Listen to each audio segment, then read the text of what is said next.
My beautiful people, my beautiful people, my beautiful people. Welcome back to another lovely episode of the Logical Emotions Podcast / Reactions. It's your dog, your brother, man, your favorite African American, Melly, baby. Damn it, I'm gonna get that right one time. On this episode, man, we're gonna go over one of the greats in this YouTube community dealing with basketball analysis, things of that nature, JxmyHighroller, on I Thought It Couldn't Get Any Worse. And I'm guessing it's about the crazy hot takes. So let's get right into it, waste no more time, get to the intro, and get to the fun.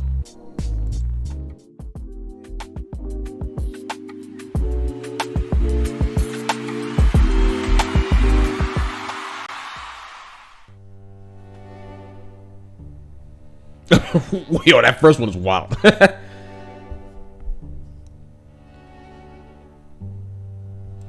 Yo, I saw somebody have a conversation about this. Kobe was never the best player on any of his championship teams. Was crazy.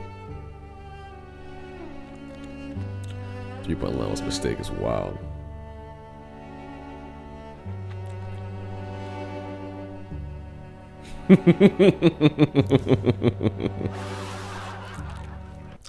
Yeah, that was wild. The good old hot take. The necessary evil of the sports world. Through the good ones, the bad ones. Stephen Curry will be in the NBA's top 5 of player all time when he retires. Top 10. I don't know about top 5 just yet, but I mean, I don't know. That's not too far off, actually. That's not too far off. And the downright atrocious ones. We once again find ourselves racking our brains, trying to figure out how some people come up with. I'm mad we took somebody with 2 first names named Mike James seriously. This nonsense. But today, I've done the brain racking for you and found some of the hottest NBA takes on the internet. So buckle up. This may be a bumpy Those are some ride. outlandish suits too. Oh my God. Today's video is brought to you by DraftKings. Hey, DraftKings, sponsor me, baby. Would be honored. With the NBA offseason creeping along, I did y'all. my reluctant but mandatory scrub through NBA social media in search for a new batch of hot takes. And to no surprise, what I found was downright You see what I'm talking about when I say people are just really biased? I gotta say, losers love losers, bro. I'm telling you, it's so weird. Now, I'm no expert or anything, and I've definitely Iguodala was wildin'. bad takes, but some of y'all should seriously have your accounts deactivated for the.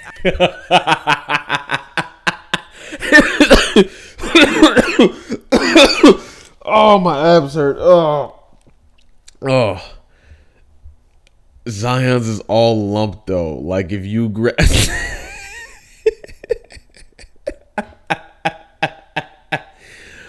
Oh my God, he couldn't even spell fat right. Oh my God.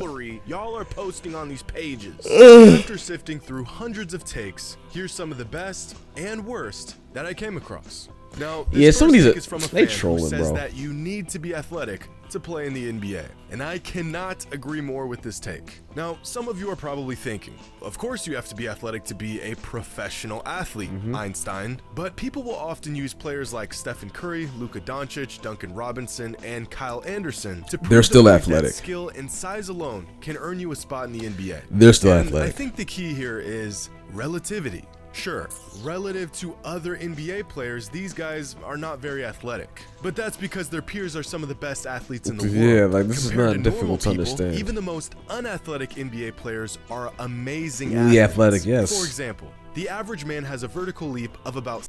Come on, first eight. Okay, that's great. On a trip. Book with Priceline. You Yeah, save more so you can shut up. 17 inches. Duncan Robinson, the three-point specialist who doesn't dare take a step inside the paint, has a 33-inch max vert. That's double the average Joe. Luka Doncic, the guy who kills defenses with his craftiness, not his athleticism, has a 38-inch max vert. And Stephen Curry, the poster child for what you can accomplish in sports without being an incredible athlete, has a 36-inch vertical leap. Even the most seemingly unathletic NBA players. But the problem is this is not difficult to understand. You just have a bunch of morons who have never played the game at a high level to understand this. These are just a bunch of idiots that just watch games all the time and think they know everything. This is literally all that's about. If you really think people in the NBA are not athletic, you are a moron. You are a moron. Like, you're absolutely, and I hate to bash and say names like that about people. What the hell's that on my arm? But you're an idiot. Are still top-tier athletes. It's just that when they're surrounded by giant superhumans, they tend to look a bit ordinary. Yeah. But the other aspect of this that no one really talks about is that athleticism goes far beyond jumping high and running fast. Yeah. Hand-eye coordination, spatial awareness, yes. agility. These are all crucial elements of being a great athlete. Again, these are things that not a lot of people understand. They don't play the game. Here's the thing, man. You have a lot of people that have a lot to say about basketball, but literally have no knowledge of basketball except for what they've seen game in and game out. They don't do any research. They don't look up these definitions of words. They don't understand the terminologies. They just sit there and watch the games and boom, they're on some flight reacts nonsense. But the thing is, flight be bullshitting here and there, I guess. But there's plenty of people that be dead ass, like, on their flight stuff, but are dead serious. Like, it's really crazy. For example, take Trae Young. That's a terrible take. Really fit the bill for a typical super athlete in terms of explosiveness, but his dexterity, coordination, stamina, mobility, and many other components of his game make him tremendously athletic. Yes. So, yes, you do in fact Kyrie Irving need too. to be a good athlete to play in the NBA. And even the most mundane players in the league are super athletes relative to the rest of us. Now, this next take actually comes from an NBA player. And as crazy as it sounds, it's actually not too far from the truth. Last season, Karl Anthony Towns came out and said that he is the greatest big man shooter of all time.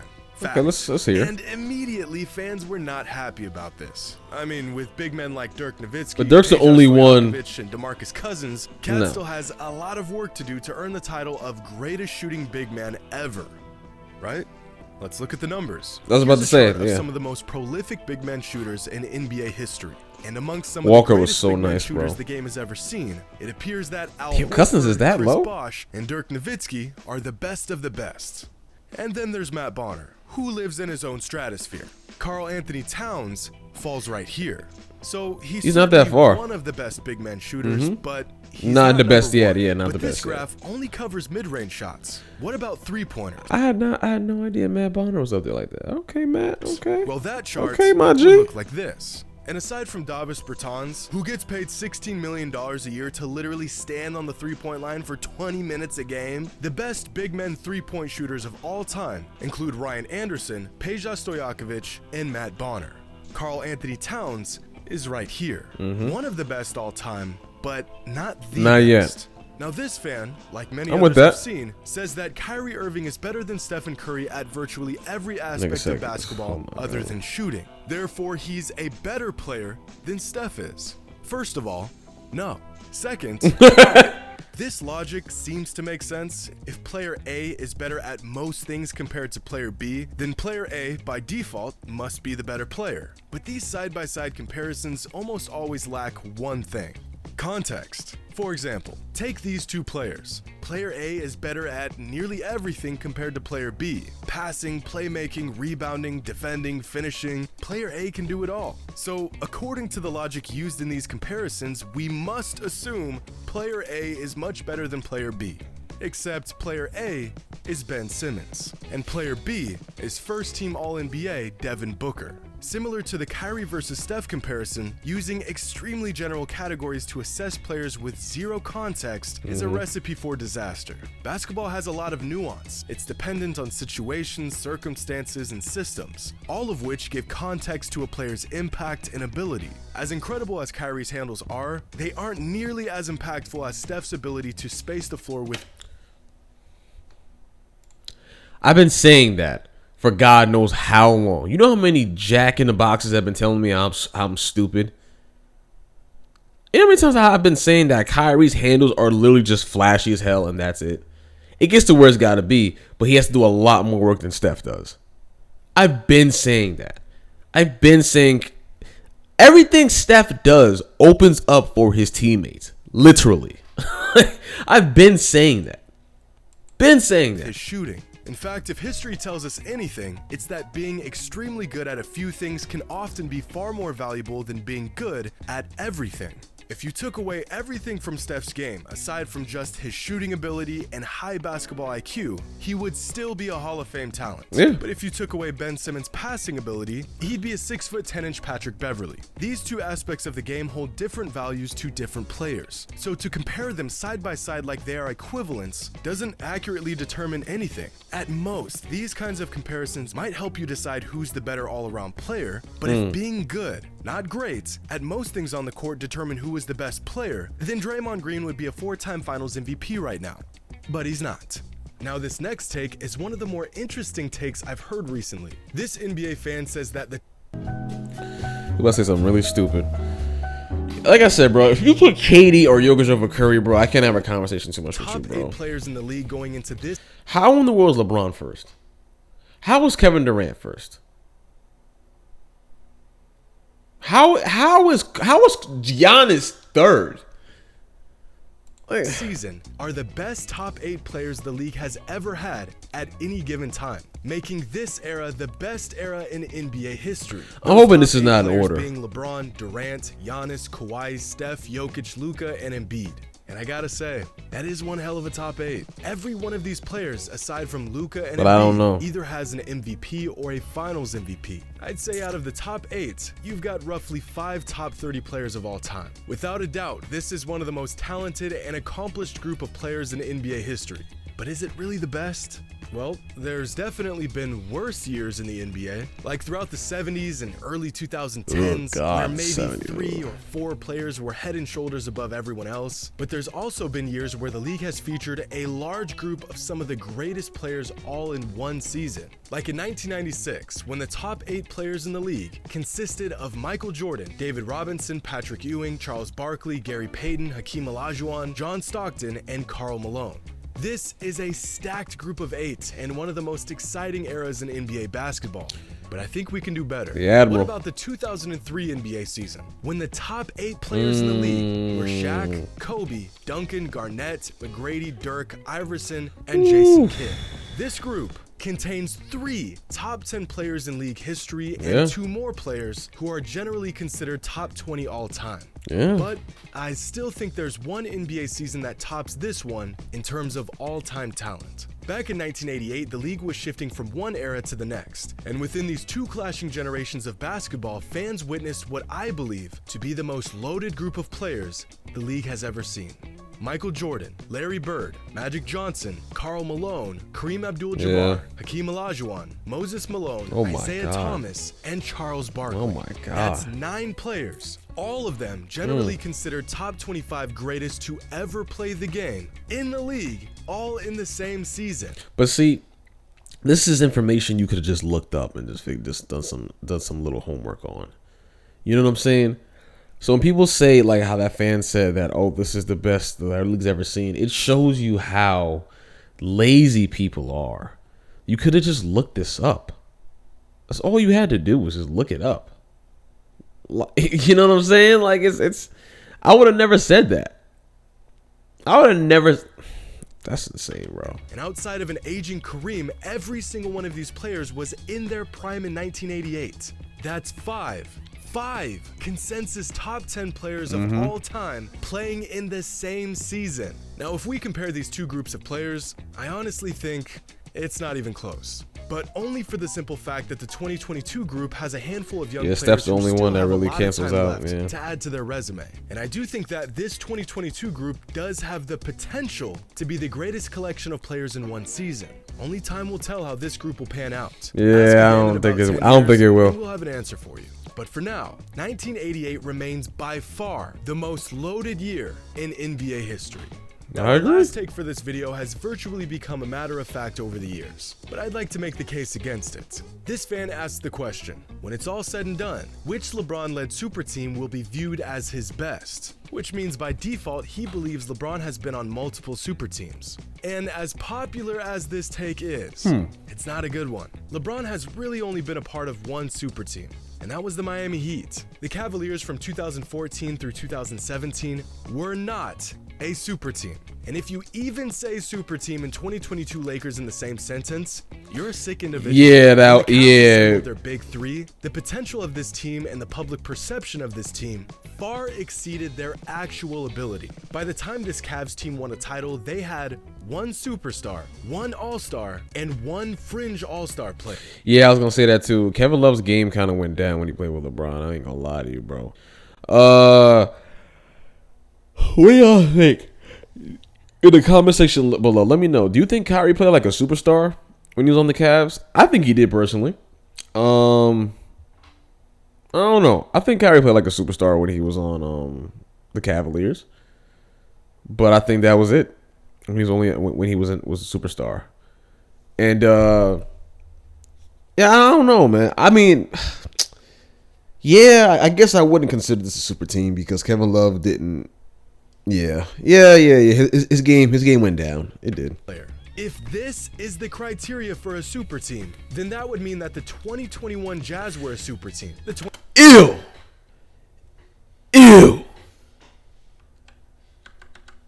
Hold on. Criteria for a super team, then that would mean that the 2021 Jazz were a super team. The 2021 Nets were a super team. The 2021 Bucks were a super team. So were the 2020. I actually really like those three on the Bucks. I love Drew Holiday too. I love Drew. Shout out to Drew, bro. I love those three. These three right here is ridiculous, though. He's really an all-star. I can't get over that. The 2022 Celtics, the 2022 Suns, the 2021 76ers, and the list keeps going and going and going. In fact, if we just take the box plus minus of the Cavs' big three and compare it to teams over the last few seasons, you can see that they were good, but far from some all-time super team. You'd never look at Embiid, Simmons, and Tobias Harris and call them a super team. You'd never look at Kawhi, Paul George, and Montrezl Harrell and call them a super team. True. You'd never look at Giannis, Middleton, and Drew Holiday and call them a super team. True. And yet, the combination of LeBron, Kyrie, and Kevin Love were on this level by the time they won a title. If Kevin Love was still Kevin Love on Timberwolves, then that'd have been a super team. Lakers with LeBron, Westbrook, and AD as a super team, just stop. We know what you're doing. LeBron has played on a handful of good teams throughout his career. Some of them were great, but he's only been a part of one super team. And unfortunately, that's all the racking my brain can handle in one sitting. Make sure to leave your NBA hot takes in the comments below. Of course, the hotter, the better. Hope you all enjoyed. And as always, damn sure did, Jimmy. Damn sure did, my brother. Jimmy, good job, family. Per usual. Great job, family. Bow, get that like, family. Listen, man, there's a lot of people on Twitter that just say some wild and outlandish stuff all the time, bro. And all you have to do is just take a second and think about it, or just look it up. It's not difficult to understand. And I like how he said that about LeBron and the Miami Heat. I mean, whoa. And the Cleveland Cavaliers, because Kevin Love wasn't Kevin Love. He wasn't playing at an all-star level. He wasn't. So I do gotta say that at the very least. But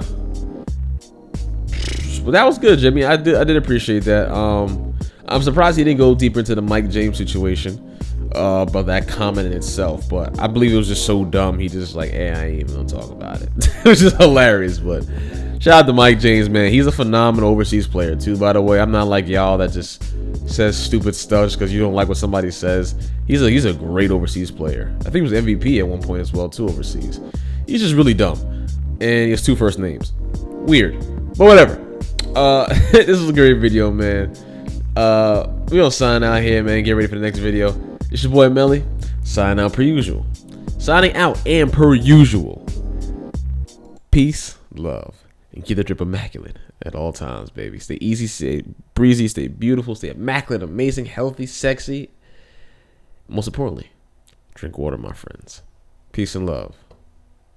Boop. I'll see you on the next one.